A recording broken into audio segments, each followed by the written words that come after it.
worst experience of your life. Girl's an easy target. I took a different route and lost them. Welcome back to my channel. My name is Allie. If you're new here, I make videos about lifestyle, traveling independently, building confidence as a woman, and basically just finding your independence. This topic is one that I was so scared to talk about. One, it could be the worst experience of your life. Two, it can be the best experience of your life.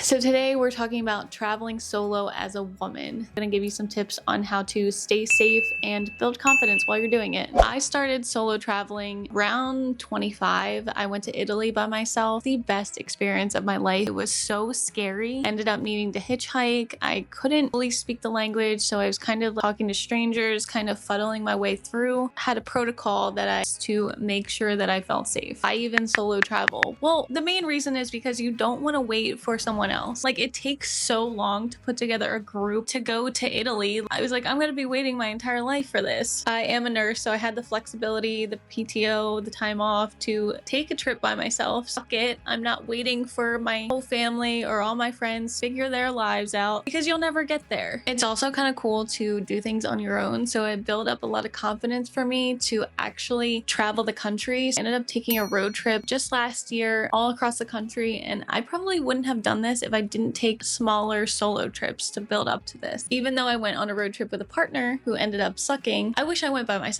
Now, here are some downsides to traveling by yourself. It gets lonely. I'm not gonna lie. At first, I was like really scared. Foreign country, you're like, what am I doing? And I'm gonna be honest, Italy was not the most welcoming. My stupid ass American accent, and they were like, this girl sucks. Be mean to her. I was listening to people bully me in a store. Thank God I had a little bit of Italian, but I was like, damn, they're talking shit on me right now. With that being said, it's not always as dreamy as everyone talks about. It gives you the flexibility to do whatever you want. You want to go hike one day, go to the Alps, you take a boat ride, you want to do anything, you can do it by yourself. And sometimes it's cheaper. You don't have to book the flight that someone has to leave on a Saturday. You can book the flight on a Tuesday, stay in a hostel, make friends at the hostel, and have a good time. Okay, so here are the tips that I recommend for going to a new place. One, you're going to research your destination. Figure out all the things you want to do before you go on the trip. And it makes it easier to plan with a person that you met while on the trip, by yourself, whoever. You're also going to look up what people wear at that destination. You don't want to stick out like a sore thumb wearing American leggings in Europe. People don't wear leggings like Americans do. This is going to make you such an easy target, and you're wearing a backpack, purse, you're just leaving all over the place. People are going to snatch that up. You're going to share your itinerary, and you're going to make sure someone else knows where you are at all times. Even if your family's in a different country, they can contact local authorities. You know, if something goes missing, if you go missing, you want someone to know. You're going to share your flight info, you're going to share where you're staying, basically everything you're doing in real time. You're also not going to post on social media. I know this sounds silly, but people can look up those destinations and see that you're there, and they're like, okay, that girl's pretty, or that girl's an easy target, I'm gonna go find her. So make sure you don't post until after you've already left. I try to only use trusted transportation. This went out the window when I was in Italy and I needed to hitchhike, but try to only use a train or Ubers. An Uber you can call from your phone, so you know exactly who's supposed to pick you up, and do not say your name to them. Wait for them to say your name, and then also check their license plate to make sure it's the right car. And for using the train, I use an app called, the app is called City Mapper. So it basically looks like this, and you're gonna put in your destination, and it'll give you exact step-by-step how to get to that destination. If you don't have like cellular data in a different country, you're going to pin the exact location of where you want to go. Use your City Mapper directions to get you there, but then once you're like in the vicinity of where you want to go, you're going to see that pin that you pinned, and you're gonna follow that little toggle thing that gets you around. So you're literally gonna walk right to that pin and make sure that that's the area that you want to go, and it looks like you know what you're doing, so you're not just wandering like, well, where is this, where is that? You're also going to keep your valuables close. So if you're in a hostel, make sure you lock up your stuff. You're traveling in a destination where there's a lot of tourists, a lot of pickpocketing, you're gonna wear like crossbody bag. You're gonna make sure your bag is always on you. Do not wear a backpack. Don't put anything in your back pockets. Don't leave your phone on a table as you're eating. Don't leave your purse on the table as you're eating, because someone can run and like snatch it and just keep going. I keep my passport, my cell phone, and my lock keys on me at all times. I need to know where that is at all times. If I left it in a hostel or it got stolen or something like that, like I would be out of my mind. It also really helps to download Google Translate and to also learn some of the phrases of where you're going. If they're not speaking English or they're not speaking your native language, you need to know some phrases to ask for help, to get directions to where you need to go. Phone's dead, like that is going to save you. And lastly, trust your gut. If you feel unsafe in a situation, just leave. Your intuition is above all else. If something doesn't feel right, it's probably not right. I was in Portugal and there were men like following me, and I didn't know if they were following me or not, but I just had this like little voice in my head, lose them, just make sure that they're not following you to where you're staying. And so I took a different route and lost them, and I felt so much safer. I also found other people, so I find other women. It's not women, it's the men who are gonna kill you. And that's so sad to say and so sad to admit, but you know, it's 99% men who are serial killers. Here are some things that I wish that I knew before I went on my solo travel. Sometimes it can be exhausting, so it's okay to give yourself a rest day while you're on vacation. Maybe just hang out, maybe just watch the local TV, maybe go to a cafe and just hang out. You don't need to be on 24/7, especially if you feel unsafe or not confident. It's gonna take all of your energy to just survive. It's okay to take a step back and be like, okay, I'm comfortable in this little area, like right outside of my hostel or outside of your hotel. So it's also okay to call your family crying. Like if you just had like a scary situation or are lost or something, like I called my brother at literally 2 a.m. because I couldn't find a taxi to go up to the town that I needed to go to. Literally the train dropped me off. It was dark and I was in Tuscany, like in the middle of nowhere. So I'm like, I do now. I ended up finding a taxi, but at the same time, I called my brother and stayed on the phone with him as I was driving up to the town. Hostels aren't just for 20-something people. I've had some of the best experiences staying at hostels. Like anyone can go to a hostel. You can find some amazing people. You meet the best friends that you will find on your trip. I know it's a little bit scarier than just staying in a hotel. Definitely out of your comfort zone, staying in like a bunk bed with 20 other people. There's an app called Hostel World, which is your lifesaver. You can look at all the reviews from all the hostels from all over the world. I make sure that no one has bed bugs. Like you can read the reviews, make sure they don't have bed bugs, make sure that the showers are good, the bathrooms are good, and people feel safe there. Here are some things that I'm packing for me to feel safe on my travels. 1, I'm packing a lock for my hostel locker. 2, I'm making copies of my passport. So I'm keeping my passport on me, but I'm keeping copies in my locker just in case my passport does get stolen on me. I at least have a copy. 3, bring a portable phone charger. You are going to be walking around all day, probably for like 10 hours, taking pictures, using your phone, and then all of a sudden, oh shit, my phone's like almost dead. Especially in a foreign country, you don't want your phone to die when you don't know the language and you don't know where you are.